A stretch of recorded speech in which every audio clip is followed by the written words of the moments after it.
2022 నుంచి 2023 వరకు మొత్తం 9 ప్రెడిక్షన్స్ అనేవి ప్రూవన్ అయ్యాయి. Hi friends, welcome to HLN జ్యోతిష్యాలయం.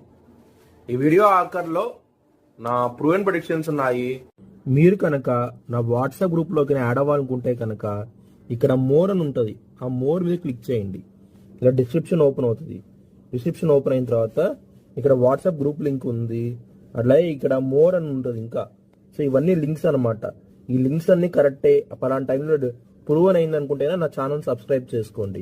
ఇలా నా వాట్సాప్ గ్రూప్ లింక్ ఉంటుంది, ఆ జాయిన్ గ్రూప్ అని ఉంటుంది. ధనస్సు రాశికి అధిపతి గురువు. ధనస్సు రాశిలో మూలా 4 పాదాలు, పూర్వాషాఢ 4 పాదాలు, ఉత్తరాషాఢ 1వ పాదం ఉంటది.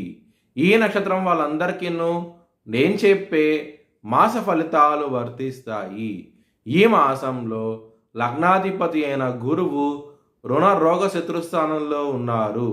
దాని మూలంగా హెల్త్ పరంగా మాత్రం ఇబ్బంది పడే అవకాశం ఎక్కువగా ఉన్నది. ఈ మాసంలో కుజుడు కూడా మేషరాశి నుంచి వృషభ రాశికి రాబోతున్నారు 12వ తారీఖు నుంచి. దాని మూలంగా మీకు బీపీకి సంబంధించిన విషయాల్లో ఇబ్బంది పడే అవకాశం ఎక్కువగా ఉన్నది.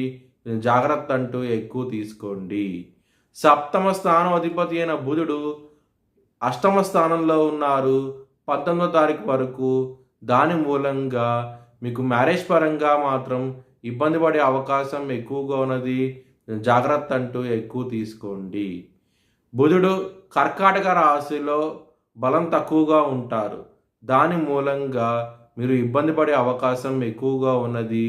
విష్ణు సహస్రనామం పారాయణం చేయండి, మీకు మంచి డెవలప్మెంట్స్ అంటూ ఉంటాయి. కెరియర్ పరంగా ఈ మాసం అనేది చాలా అనుకూలంగా ఉండబోతోంది. మీకు జాబ్ చేంజ్ చేయడం కూడా జరుగుతుంది, మీకు చాలా ఆనందంగా ఉంటారు. హెల్త్ పరంగా మాత్రం దక్షిణామూర్తి స్తోత్రపారాయణం చేయండి, మీకు మంచి డెవలప్మెంట్స్ అంటూ ఉంటాయి. లవర్స్కి మాత్రం 12వ తారీఖు వరకు మీకు ఇబ్బంది పడే అవకాశం ఎక్కువగా ఉన్నది. బ్రేకప్ అయ్యే అవకాశాలు కూడా ఎక్కువగా ఉన్నాయి. 12వ తారీఖు తర్వాత నుంచి మాత్రం మీకు డెవలప్మెంట్స్ అనేవి స్టార్ట్ అవుతాయి. మీ మ్యారేజ్ కూడా కన్ఫామ్ అయ్యే అవకాశం ఎక్కువగా ఉన్నాయి. బిజినెస్ పరంగా మాత్రం పెట్టుబడి అనేది తగ్గించి పెట్టుకోండి ఈ మాసం అనేది. మీ భవిష్యత్ వివరాల కోసమై హెచ్ఎల్ఎన్ జ్యోతిష్యాలయాన్ని సంప్రదించండి.